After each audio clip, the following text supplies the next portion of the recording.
وظائف کے لیے وظائف الصالحین آفیشیل کو سبسکرائب کریں۔ وظائف الصالحین آفیشیل۔ نحمده ونصلي ونسلم على رسوله الكريم اما بعد فاعوذ بالله من الشیطان الرجیم بسم اللہ الرحمن الرحیم۔ محرم الحرام کا چاند دیکھ کر یہ مختصر عمل آپ کر لیں، اللہ آپ کو 3 خاص نعمتیں عطا فرمائے گا۔ رزق پورا سال آپ پر وافر مقدار میں نازل ہوگا، بلیات، حادثات، مصائب و آلام سے آپ بچے رہیں گے۔ اللہ آپ کو دنیا و آخرت میں صحابہ و اہل البیت کا قرب عطا فرمائے گا۔ قیامت میں بھی اہل بیت کے جھنڈے تلے ہوں گے۔ یاد رکھیے، اہل بیت وہ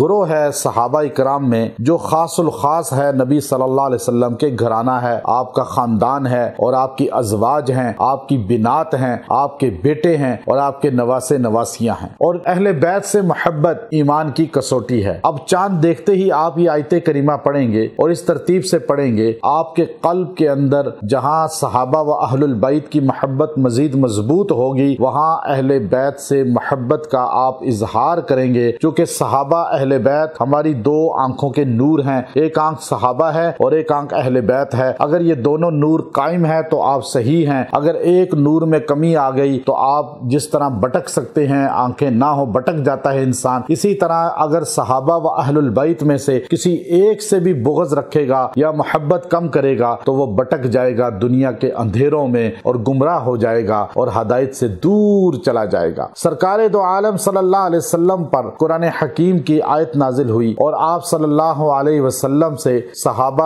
اور کچھ لوگوں نے آ کر سوال کیا، یا رسول اللہ، آپ نے طائف کے پتھر کھائے ہمارے لیے، آپ نے مکہ کے اندر تبلیغ کر کے ماریں کھائیں ہمارے لیے، آپ نے جو ہے بازار عکاظ میں تبلیغ کر کے مار کھائی ہمارے لیے، اوجڑی پھینکی گئی ہمارے خاطر، آپ کو جو ہے سجدے کی حالت میں کس طرح جو ہے وزن اوپر رکھ دیا جاتا تھا، کس طرح کانٹے رستے میں بچھا دیے جاتے تھے، کس طرح پتھر آپ کو مارے جاتے تھے، کس طرح آپ کو دھکے دیے جاتے تھے، گالیاں دی جاتی تھی، یا رسول اللہ یہ سب آپ نے ہمارے لیے کیا، تجارت چھوڑ دی، آپ نے کاروبار چھوڑ دیا اور تبلیغ میں لگ گئے، یا رسول اللہ آپ اپنا کوئی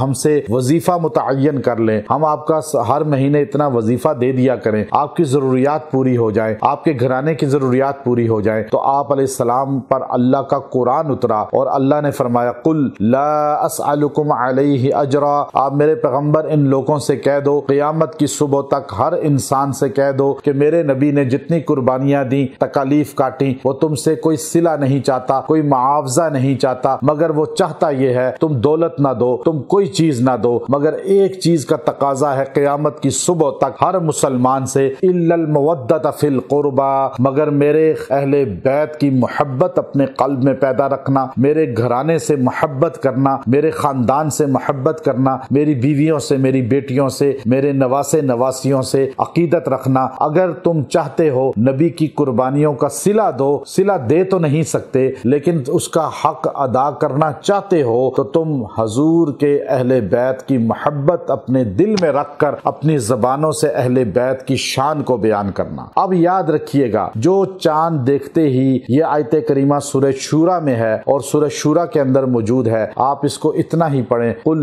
لا اسألکم علیہ اجرا الا المودۃ فی القربى، بس اتنے آیت کو آپ نے 70 بار پڑھ کے دعا کرنی ہے۔ اللہ آپ کی نسلوں میں اہل بیت اور صحابہ کی محبت کو قائم کر دے گا، رزق بڑھا دے گا، بیماریوں پریشانیوں آفات سے بچا لے گا۔ اور یاد رکھیں، اہل بیت سفینہ نوح ہے، کشتی نوح میں جو سوار ہوا وہ بچ گیا، جو اہل بیت کی شان بیان کرے گا وہ قیامت میں بھی عذاب سے بچ جائے گا، وہ دنیا میں بھی پریشانیوں آفات سے بچ جائے گا۔ وآخر دعوانا ان الحمد للہ رب العالمین۔